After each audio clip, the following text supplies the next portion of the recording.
I'd love to introduce both of you to, or all of you here, to Surbhi Rathore. She is CEO and co-founder of Symbl.ai. And secondly, I'm adding Elizabeth Scallon. And Elizabeth is GTM and Operations at Alexa Startups. And so I'm going to hand it off to you to further introduce yourselves if you want to, but you have an amazing conversation for our community today, and I don't want to take up any more of your time. So awesome. Hey, Maddie, can you hear me? Yes, I can hear you. Awesome. Good. Okay. I just want to verify that. This is such a cool platform, right? I love it. It's so fun. Same. Okay, Surbhi, I absolutely adore you. I think that you're just one of the coolest CEOs that, you know, that we have in voice, just really revolutionizing and pushing voice forward, right?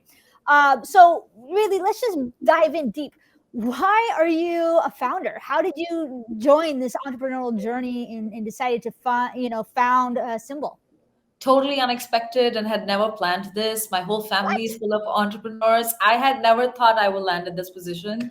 But I think in my last job, it exposed me to owning a complete product in entirety, all the way thinking from budget spend to first customers to go to market. It kind of like prepped me for the role. And it was just out of like, you know, a natural progression to the next step. It wasn't that, oh my God, I will find a company when I do 10 years in enterprise. but it happened because of the desire to solve a problem that I did not have resources to solve within the place that I was working in. And it got out by a real calling that if I don't do it now, I'm gonna miss out on something, like a FOMO inside your stomach when you feel something. Like, I can describe, but like that's really how I felt when I started the company. Hold on. So like, you're not like especially designed and have DNA to be a founder. You actually think that like other people here in Women in Voice could also be founders. Totally. This is like approachable to them. Yeah, absolutely. I don't think you need to come from a specific Ivy League school or go through a specific journey to be a founder. You can find a company at any point of time in your life. If you truly relate to the problem that you want to solve and you think there's a business opportunity, some founders are really good solo, but I do think if you find a partner and a co-founder that really chimes in with you and, you know, complements you in the skill set that you're building, you can start a company at any point of time in the life. So, you know, with being a founder, one of the big responsibilities that you've had to do is actually fundraise, right? Like actually find that capital to you know, start your company and then to also grow your company after it's started. You've just closed a really big round. So congratulations. And so I'd love for you just to tell us a little bit about that journey, how it went, you know, any other, you know, nuggets of inspiration that you could provide for our audience today. Yeah, totally. Well, I'm a technical founder. For everyone else here, I'm also a first-time founder. And I don't have the pedigree of great connections and network and everything in the Bay Area. I was not living in the US. I was in India. I was working in India. I was traveling around in the US, but I had no network when I started building the company. So a lot of work that I did early on was to build my own network and community here. And my all gratitude to Women in Voice and communities like these, which actually bring people together and help you connect with each other, even if you don't belong in the same local location. I think boundaries are no more applicable given the whole remote way that we are working. But at that point of time, boundaries were there. So I did have to penetrate the Bay Area network ecosystem and the Seattle ecosystem. But Techstars actually helped a lot in that aspect. Joining an accelerator program early on, getting into that, they put you in the center of the community where you get exposed to the right people, not just who you would like to work with, but they would equally like to work with you. So I think that was a great opportunity for us. And we did Techstars Seattle in early 2019, raised 1.8 million end of 2019. Then the next year we were funded by Amazon, Alexa Fund.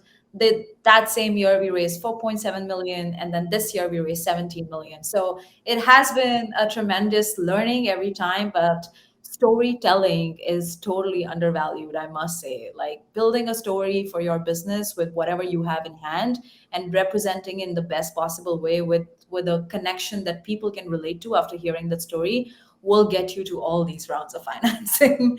And obviously if there is a solid business. So does it get easier, right? So you're talking about these steps that you took, and it's almost like you keep 10xing yourself with the funding that you're getting. And so is it, does it get easier? Is there hope at the, through this process that like maybe your first round's really hard, but then you're building up this momentum, it gets a little Yeah. bit easier?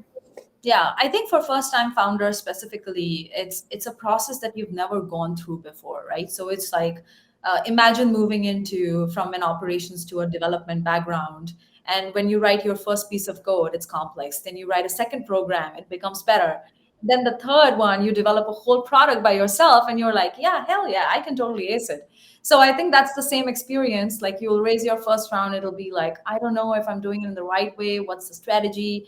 Second round, be like, oh, that's what I did last time. That did not work well. I'm going to try something else. So it's definitely going to be easier and more thought through as you go through the journey. I highly recommend to attach yourself to someone who's done it and is one step ahead of you. So if someone is at a seed round in this group, like ping me. I'm like, I'll be your fundraising buddy, and I'm happy to share notes and tell you about things that are going well, not going well. But it's really helpful to be connected to someone who just did it and is just one step ahead of you, because they will exactly know what are the problems that they faced and could have been done better. So that's what I did. I recommend everyone else to do the same. And I love that you're talking about this buddy, because you've just launched Symbl for Startups. And so it sounds like you are actually like everybody's your buddy. So can you explain a little bit more about this news program and like how you're here to help startups? Absolutely. We were helped by a lot of companies, including, Alexa and Amazon for startups and Google for startups and Techstars. We want to do our own bit of giving back to the community. We're really, really bullish on working with founders who are thinking about how to take voice to the next step, how to go beyond just enabling voice in products. And we just kicked off Symbl for Startups. Anthony, who was our former head of product, is actually heading this program, which I'm so psyched about. He's also built a company, sold a company, also a part of Techstars community. So we're here to support you in form of credits, mentorship, reviewing your pitch decks to a shoulder to cry on, like anything at all. Just text us. We'll be here with you. I think it's so powerful to see other companies being built along with us. And so I'm really excited about it. Awesome. So what does the future look like for Symbl, right? So you're sort of building this empire of like awesome voice activated startups that are, then go conquer the world.